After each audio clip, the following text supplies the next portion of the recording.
जरा सोचिए, क्या ऐसा हो सकता है कि एक बड़े मॉडर्न शहर के ठीक नीचे एक पूरा का पूरा प्राचीन मायावी शहर दफन हो। एक ऐसा शहर जिसकी कहानियां हजारों साल पुराने महाकाव्य में मिलती हैं और जिसके राज अब धीरे धीरे खुल रहे हैं। और यही सवाल आज इतिहासकारों और आर्कियोलॉजिस्ट्स को दिल्ली के दिल में खींच रहा है। एक ऐसा सवाल जो माइथोलॉजी और साइंस के बीच की लकीर को आप कह सकते हैं थोड़ा धुंधला कर देता है। तो चलिए इस पहेली की तह तक चलते हैं। इस पूरे विश्लेषण में हम पहले दिल्ली के उस खोए हुए शहर की कहानी जानेंगे, फिर जमीन की परतें हटाकर देखेंगे कि अंदर क्या है, उस एक खास सुराग की बात करेंगे जो मिट्टी में मिला, फिर उस हैरान कर देने वाले मायावी महल के पीछे का साइंस समझेंगे और आखिर में ये देखेंगे कि कहाँ आकर कहानी और हकीकत एक हो जाती हैं।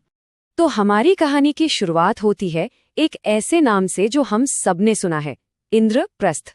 महाभारत के मुताबिक इंद्रप्रस्थ पांडवों की राजधानी थी।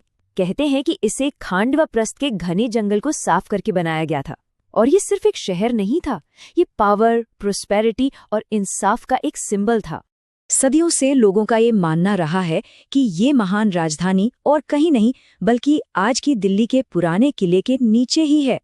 तभी तो इस जगह को कई लोग पांडवों का किला भी कहते हैं। पर सवाल ये है कि क्या ये सिर्फ एक लोक कथा है या इसमें कोई सच्चाई भी है?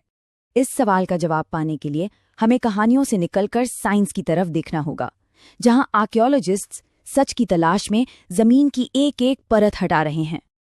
ऊपर से देखने पर शायद ये सिर्फ एक मिट्टी का टीला लगे, लेकिन ये कोई मामूली टीला नहीं है। ये तो इतिहास का एक जीता जागता खजाना है, जहां हजारों सालों से इंसानी बस्तियां बसीं और फिर वक्त के साथ दफन हो गईं।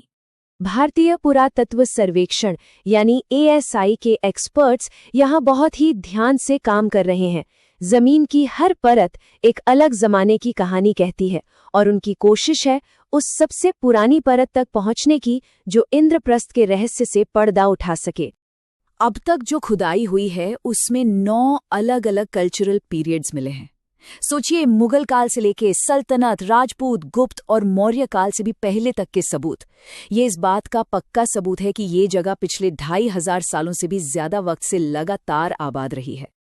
अब आते हैं उस सबसे जरूरी सबूत पर जो इस खुदाई को सीधे महाभारत के दौर से जोड़ता है।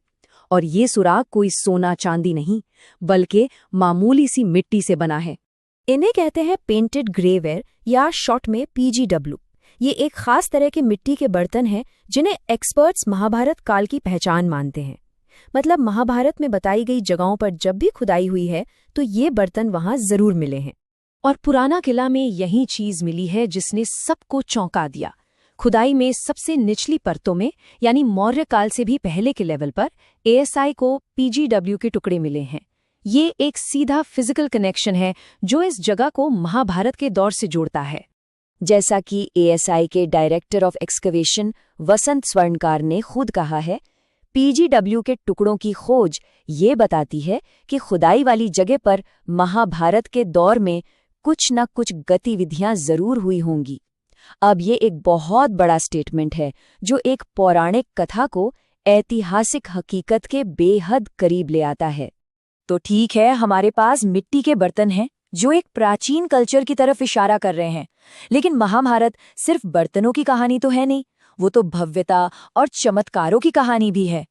तो चलिए इंद्रप्रस्थ की सबसे मशहूर चीज की तरफ चलते हैं, एक ऐसा महल जो किसी जादू से कम नहीं था। महाभारत में जिक्र है माया सभा का, जिसे असुरों के महान आर्किटेक्ट मयदानव ने पांडवों के लिए बनाया था। ये एक ऐसा महल था जहां जो दिखता था वो होता नहीं था और जो होता था वो दिखता नहीं था। और यहीं पर दुर्योधन का वो अपमान हुआ था जिसने महाभारत की युद्ध की नींव रख दी थी। तो क्या ये सच में कोई जादू था या कुछ और? जरा सोचिए, एक ऐसा फर्श जो पानी जैसा लगे पर हो ठोस पत्थर का, दीवारें जो हैं पर दिखाई ही ना दे, और बंद दीवारें जो असल में दरवाजे हों। आजकल के विश्लेषण बताते हैं कि ये सब एडवांस्ड साइंस हो सकता है, जैसे पानी का भ्रम पैदा करने के लिए हाईली पॉलिश्ड क्रिस्टल्स का इस्तेमाल, अदृश्य दीवारों के लिए बेहद साफ क्वार्ट्ज ग्लास, और वो भ्रामक दरवाजे या हवा में तैरती तस्वीरें। ये सब ऑप्टिकल इल्यूजन हो सकते थे जिन्हें शीशों और लाइट के क्लेवर यूज से बनाया गया हो। मतलब ये जादू नहीं बल्कि फिजिक्स का एक कमाल का उदाहरण था। और बात सिर्फ यहीं तक नहीं थी। महाकाव्य के विश्लेषणों से तो ये भी अंदाजा लगता है कि उस युग में रेडिएंट कूलिंग जैसी एयर कंडीशनिंग तकनीक, भूकंप से बचाने वाली नींव और यहाँ तक कि मैग्नेटिक लेविटेशन का भी ज्ञान हो सकता था। ये सब उस समय के वैज्ञानिक ज्ञान के एक अविश्वसनीय लेवल की तरफ इशारा करता है।